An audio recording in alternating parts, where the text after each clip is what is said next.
नमस्कार, पंजाब केसरी में आपका स्वागत है। मैं हूं बलवंत तक्षक। कृषि कानूनों को लेकर केंद्र सरकार और किसान संगठन पिछले करीब 8 महीने से आमने सामने हैं। केंद्र सरकार और किसान संगठन इस मुद्दे पर किसी नतीजे पर पहुंचने के बजाय अपनी अपनी जिद पर अड़े हैं। केंद्र सरकार ने अपना पक्ष रखा है इन कानूनों को लेकर, जबकि किसानों का मानना है कि ये कानून भविष्य में उनके लिए खतरनाक साबित हो सकते हैं। इस मुद्दे पर प्रशासनिक अधिकारी की क्या राय है, ये हम जानते हैं हरियाणा के रिटायर्ड आईएएस अधिकारी सुरेश कुमार गोयल से। गोयल साहब, आपका स्वागत है। नमस्कार, धन्यवाद। गोयल साहब, हरियाणा के एक रिटायर्ड आईएएस अफसर हैं डॉक्टर अभय सिंह यादव, जो अब भाजपा के विधायक भी हैं। उन्होंने केंद्र के कृषि कानूनों की खूब तारीफ की है। आप क्या कहेंगे इस पर? वो हमारे सम्मानित सहयोगी हैं, विद्वान व्यक्ति हैं। अब क्या कहें, उन्होंने ये राय जाहिर की है कि ये तीनों कानून जो है किसानों के हित में हैं, और वो कहते हैं कि इन तीनों कानूनों में काला क्या है।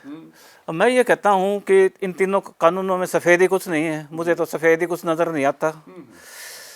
इन तीनों कानूनों के में एक तो ये गलत धारणा ये फैलाई गई है, और गलत प्रचार भी है सत्ताधारी दल का, कि किसानों के लिए मंडियां खोल दी गई हैं, बाजार खोल दिया गया, कृषि बाजार। किसान पर तो पहले भी कोई पाबंदियां नहीं थी, और अब भी कोई पाबंदियां नहीं है। अपना जो जिन्स अपनी फसल कहीं ले जाकर बेच सकता है, सरकार को दे और किसी को दो, प्राइवेट व्यक्ति को। लेकिन इन तीनों कानूनों के आने से किसानों के ऊपर तो उनको तो कोई सुविधा नहीं मिली है। लेकिन जो निर्यातक हैं, कॉरपोरेट वर्ग के जो बड़े प्लेयर्स हैं, प्रभु हैं, जो थोक के भंडार वाले व्यापारी हैं, उनको ज़रूर सुविधा मिल गई है। उनकी स्टॉक की सारी लिमिट हट गई हैं, उनकी सारी बंदिशें मिट गई हैं, उनके टैक्स और ड्यूटीज़ में छूट मिल गई है भारी। जो हमारी ट्रेडिशनल मंडियां हैं हरियाणा, पंजाब, पूरे हिंदुस्तान में, जिसको APMC ये कहते हैं, उन मंडियों में 6.5% के करीब टैक्स ड्यूटीज़ हैं।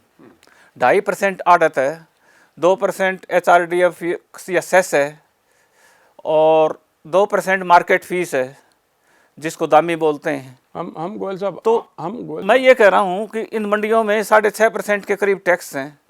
तो इन तीनों कानूनों में ये कहा गया, जो ट्रेड एरियाज होंगे, जिसमें ये जो बड़े एक्सपोर्टर, बड़े व्यापारी किसान से सीधी खरीद करेंगे, उसमें कोई टैक्स और ड्यूटीज नहीं लगेंगी। मैं आपसे एक पूछना चाहता हूँ, बजाय अपन टैक्स और उसमें उलझने के, केंद्र सरकार और हरियाणा सरकार ने बार बार ये कहा है कि ना तो मंडियां बंद होंगी, ना MSP बंद होगी। ऐसे में डॉक्टर अभय सिंह यादव और उनकी पार्टी के लोग ये पूछते हैं कि इन कानूनों में फिर काला क्या है? जो किसान सुविधाएं चाहते हैं वो पहले की तरह ही लागू रहेंगी, तो कानून कैसे काले हो गए? मैं उसी बात पर आ रहा हूँ कि इन जो मंडियां हैं, इसमें 6.5% की टैक्स और ड्यूटीज़ हैं, और 2.5% आड़त है। लेकिन ये जो नए 3 कानून बनाए हैं, इसमें ट्रेड एरिया दिए गए हैं। उसमें जो किसान को अपना जिन्स किसान ले जाएगा, फसल बेचेगा, उसमें ये 6.5% टैक्स ड्यूटीज़ और वो नहीं लगेंगी, आड़त। तो ये 6.5% का फ़र्क हो गया। जो बड़े एक्सपोर्टर और बड़े जो प्लेयर्स हैं, ये किसान से खरीद करेंगे, और जो मंडी में खरीद होती है FCI की, उसमें 6.5% का फ़र्क हो गया। तो वो कम्पीट नहीं कर पाएंगे, वो प्रतियोगिता में नहीं रह पाएगा, तो सारा वो एक तरफा हो जाएगा। तो ये 2 चरणों में खेल होगा। पहले तो ये मंडियां जो है वो बंद हो जाएंगी धीरे धीरे सरकार की। उसमें कोई 6.5% के फ़र्क में कैसे वो कम्पीट करेंगे, कैसे मुकाबले में रहेंगे? मुकाबले से बाहर हो जाएंगी, तस्वीर से बाहर हो जाएंगी। जब ये मंडियां बंद होंगी तो उसके बाद क्या होगा कि एकाधिकार हो जाएगा उन बड़े प्लेयर्स का, तो किसान का वो जमकर शोषण करेंगे। 2006 में ऐसा ही काम हुआ था, बिहार में यही प्रयोग किया गया था। जो 3 कानूनों से, ये कोई नई बात नहीं है, कोई अभिनव बात प्रयोग नहीं किया है। इससे पहले ये तजर्बा किया जा चुका है बिहार में, और वहाँ पर किसान का जमकर शोषण हुआ। बिहार के आप देखिए, किसान हरियाणा में और पंजाब की मंडियों में गेहूं और चावल लेकर आते हैं, और अनाप शनाप पौने दामों में जो है बेच कर जाते हैं। MSP तो बेचारों को कहाँ मिलनी थी। तो हमारे जो ये कृषि प्रधान है हरियाणा, पंजाब, जो नॉर्थ इंडिया के प्रदेश, और यहाँ पर जो मंडी प्रणाली है बड़ी सुदृढ़ है, और सार्वजनिक व्यवस्था भी बड़ी सुदृढ़ है। तो इन तीनों कानूनों से जो मंडी प्रणाली है वो ध्वस्त हो जाएगी, जो तो वो ध्वस्त हो जाएगी, तो फिर एफसीआई और सार्वजनिक वितरण प्रणाली और जो डिपो वाला सिस्टम है वो खत्म हो जाएगा। तो इन तीनों कानूनों से किसान भी तबाह हो जाएंगे और हमारा आम उपभोक्ता भी तबाह हो जाएगा और हमारा आड़ती और छोटे व्यापारी, उनके ऊपर भी मार पड़ेगी, चारों तरफ मार पड़ेगी। सब चलो आपकी बात मानी, एक मिनट। जब किसान आंदोलन शुरू हुआ तो केंद्र सरकार ने कह दिया कि हम इन कानूनों को अगले 1.5 साल के लिए स्थगित कर देते हैं। अगर कानून 1.5 साल स्थगित हो जाते हैं तो किसान इनको रद्द करवाने पर ही क्यों तुले हुए हैं, ये जानना चाहते हैं हम आपसे। बात ये है कि वो इतने महीने हो गए हैं, 400 से ज़्यादा लोगों की जान जा चुकी है, तो कुछ न कुछ तो मजबूरी होगी, कुछ न कुछ तो तकलीफ है किसानों को, जो इतनी पुलिस की लाठियाँ, वाटर कैनन और इतना अत्याचार अनाचार सहन करके भी सड़क पर पड़े हैं और आंदोलन करने को मजबूर है अन्नदाता देश का। ये बड़ी दुखद स्थिति है। तो वो इस बात को समझ रहा है किसान कि ये हमारे को बर्बाद करने की कवायद है, क्योंकि देखिए जो बड़े बड़े निर्यातक हैं, प्रोसेसर कंपनी हैं, या जो कॉरपोरेट वर्ग के जो बड़े लोग हैं, उनके साथ किसान मुकाबला नहीं कर सकता। उनसे मान लो कोई किसान ने फसल बेचनी है तो दो ही तरह की स्थितियां होंगी, या तो आवक जब आती है फसल की, या तो उसमें बहुतायत होती है फसल की, या फसल में कमी होती है। तो फसल की तो जब कॉन्ट्रैक्ट, इसमें एक तो ठेके का वो कानून बना रखा है कि 5 साल का ठेका कर लिया उसने किसी बड़े प्लेयर के साथ, बड़े उसके साथ, व्यापारी के साथ किसान ने 5 साल का ठेका कर लिया। उसमें रेट तो एडवांस में तय हो जाएंगे, जैसे डॉक्टर अभय सिंह ने मानना है कि वो तो एडवांस में रेट मिल जाएगा, उसमें किसान को घाटा क्या है। मैं बताता हूँ उसमें घाटा क्या है। उसमें 2 तरह की स्थितियाँ बनेंगी, या तो आवक आएगी तो बहुतायत होगी फसल की, या फसल जो है कम रही तो उसमें सप्लाई में कम ही हो जाएगी। जब बहुतायत होगी, सरप्लस होगी फसल की, तो रेट नीचे चले जाएंगे, कॉन्ट्रैक्ट जो है वो ऊंचे रेट पर होगा। तो आप कहेंगे इसमें तो किसान का फ़ायदा है। मैं कह रहा हूँ किसान का फ़ायदा नहीं होगा, क्योंकि बड़ी कंपनियों के तो मैनेजर होंगे, दूसरे लोग होंगे जो कारिंदे होंगे, उसमें ये प्रावधान है कि वो पहले जांच करेंगे उसमें कि उसकी ग्रेड कैसा है, उसकी क्वालिटी कैसी है दाने की, उसके स्पेसिफिकेशंस कैसे हैं, दाने में कितनी नमी है, दाना जो है उसमें चमक कितनी है, वो सिकुड़ा हुआ तो नहीं है। इस तरह के मीन मेख निकाल कर वो रिजेक्ट कर देंगे। ये आशंकाएं हैं, ये आशंका नहीं है, ये हो चुका है काम। क्योंकि कॉन्ट्रैक्ट में गुजरात में जो पेप्सिको कंपनी आई थी, उन्होंने कॉन्ट्रैक्ट पर लोगों से वो आलू की वो करवाई थी खेती, और होशियारपुर पंजाब में पेप्सिको कंपनी ने मिर्च की और दूसरी कैश क्रॉप्स की जो नकदी वाली फसल थी उनकी वो करवाई थी, टमाटर की, तो उनकी बिजाई करवाई थी। और उसमें जो है एक बार तो अच्छे दाम दे दिए, साल 2 साल फिर किसानों ने ज़्यादा बिजाई कर ली इनके कहने से और कॉन्ट्रैक्ट हो गया। फिर बहुत सारे किसानों ने आसपास के एरिया में बिजाई कर दी, जिससे उसमें बहुतायत हो गई इन फसलों की और रेट कम रह गए, तो उनकी मीन मेख निकालकर सारी रिजेक्ट कर दिए लौट के लौट, और वो फसलें सड़ गई और किसानों को भारी घाटा उठाना पड़ा। गोयल साहब, बहुत विस्तार में न जाके मैं हाँ, दूसरी बात ये है, मैं ये जानना चाहता हूँ आपसे कि किसानों की आशंकाओं को सुप्रीम कोर्ट ने समझा और सुप्रीम कोर्ट ने कृषि कानूनों पर विचार के लिए एक समिति बना दी, लेकिन किसानों ने तो उस समिति से बातचीत करने से इनकार कर दिया। तो उन्होंने अपना पक्ष क्यों नहीं रखा किसानों ने समिति के सामने? अब हम क्या कहें, माननीय उच्चतम न्यायालय ने क्या समझकर वो कमेटी बनाई, वो किससे सुझाव मांगे गए, कमेटी जो है वो किससे पूछकर गठित की गई, कैसे नाम मांगे गए, इस बारे में कोई पारदर्शिता नहीं बरती गई। माफ़ करिएगा, मैं सुप्रीम कोर्ट का बहुत सम्मान करता हूँ। उसमें एक तो अशोक गुलाटी थे, एक भूपेंद्र सिंह मान थे, एक प्रमोद जोशी थे, एक अनिल घनवत थे। अनिल घनवत तो शेतकारी संगठन के हैं, और अशोक गुलाटी ये जो कृषि अर्थशास्त्री हैं, भूपेंद्र सिंह मान जो है किसान नेता हैं, तो उन्होंने उनके बारे में तो सारे किसान नेता लामबंद हो गए, उनको जानते थे कि ये किस तरह के आदमी हैं, किस तरह के विचार व्यक्त करते हैं। तो ये चारों व्यक्तियों ने सार्वजनिक रूप से जो है इन किसान कृषि कानूनों की खुलेआम तारीफ की थी और अंध समर्थन किया था। तो हम इनसे, कोई भी व्यक्ति इनसे निष्पक्ष रिपोर्ट की उम्मीद नहीं कर सकता था। तो मेरी व्यक्तिगत राय ये है, मैं माननीय कोर्ट का बहुत सम्मान करता हूँ, लेकिन ये जो है कमेटी, मुझे इनसे कोई उम्मीद नहीं है कि किसानों के हक में कोई फैसला देंगे। मैं गोयल साहब अब थोड़ा सा आते हैं, अगले साल फरवरी में कई राज्यों में विधानसभा के चुनाव होने हैं, तो क्या कृषि आंदोलन का उत्तर प्रदेश, उत्तराखंड और पंजाब के विधानसभा चुनावों पर भी कोई असर पड़ेगा? बिल्कुल पड़ेगा इसका तो। और आपने देखा होगा कि बंगाल में हमारे किसान नेता प्रचार करके आए और उसका अच्छा फल मिला राजनीतिक, और उसका खामियाजा जो है बीजेपी को भुगतना पड़ा। तो ये देखिए, ये एक जन आंदोलन है, किसान आंदोलन, ये किसी जाति विशेष, वर्ग विशेष से तक महफूज नहीं है। चूँकि ये जन आंदोलन बन चुका है और व्यापक समाज में इसकी, बृहद समाज में इसका एक व्यापक असर होना है, तो निश्चित रूप से अगर इसका समाधान नहीं किया गया तो इसका खामियाजा भाजपा सरकार को भुगतना पड़ेगा।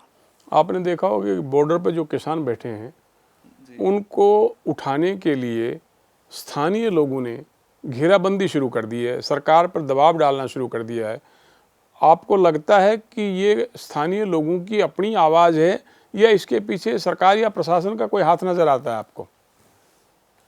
मेरे 33-34 साल के पब्लिक लाइफ थी जो एज ए सिविल सर्वेंट, तो मैंने बहुत सारे आंदोलन देखे, बहुत सारे एजिटेशन देखे, और मैंने अपनी ज़िंदगी में इससे लंबा और इससे अनुशासित आंदोलन कोई नहीं देखा।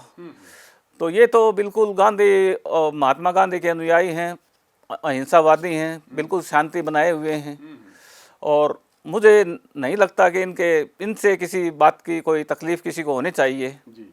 तो मुझे लगता है कि इसके पीछे कोई राजनीति हो सकती है कि इस आंदोलन को किस तरह से रास्ते से भटकाया जाए, कोई हिंसात्मक रूप दे दिया जाए या इनको बदनाम किया जाए, लांछित किया जाए, ऐसा प्रयास हो सकता है। पहले भी लांछित करने के प्रयास हुए थे, इनको खालिस्तानी बताया गया, इनको ये कहा गया कि पाकिस्तान से या चीन से फंडिंग होती है, या टूल किट वगैरह से की कंट्रोवर्सी, बिना काम के बेवजह के विवाद पैदा करने की कोशिश की गई। तो वो सारे कोशिशें तो फेल हो गई। हो सकता है कोई नया प्रयास हो जाए। गोयल साहब, आप IAS अफसर के तौर पर कई जिलों के डिप्टी कमिश्नर रहे हैं, कई आंदोलनों में कानून व्यवस्था की स्थिति बनाए रखने के लिए आपको काफ़ी मशक्क़त भी करनी पड़ी। क्या आप मानते हैं कि किसानों को अगर जबरन उठाने की कोशिश की गई तो कोई हिंसा हो सकती है? देखिए, ये बहुत ही व्यापक जन आंदोलन है। इसको देखकर तो महात्मा गांधी के असहयोग आंदोलन की, भारत छोड़ो आंदोलन जो चलाया था उन्होंने अंग्रेज हुकूमत के खिलाफ, उसकी याद ताज़ा हो जाती है। उस तरह का व्यापक जन आंदोलन ये बन चुका है। और बहुत सारे लोग हमारे जो विभिन्न जो टोल प्लाजा हैं, बॉर्डर हैं, वहाँ बैठे हुए हैं और हज़ारों लाखों लोग बैठे हुए हैं। तो अगर किसी भी तरह की ताकत का या जबरिया उसका इस्तेमाल किया हुकूमत ने, तो उसका तो नुकसान उनको ही उठाना पड़ेगा। तो गोयल साहब, करीब 8 महीने हो गए इस आंदोलन को चलते हुए। शुरू में केंद्र सरकार और किसान संगठनों की बातचीत होती थी ताकि इस समस्या का कोई समाधान निकाला जा सके, और पिछले लंबे समय से न केंद्र सरकार उनको आमंत्रण दे रही है और न किसानों को बुलाया जा रहा है बातचीत के लिए। अगर दोनों ही पक्ष अपनी अपनी जिद पे अड़े रहेंगे तो इस समस्या का समाधान कैसे निकलेगा? देखिए, मैं बहुत ही आहत हूँ। सरकार ने जो संवेदनहीनता का रवैया अपनाया है किसानों के साथ।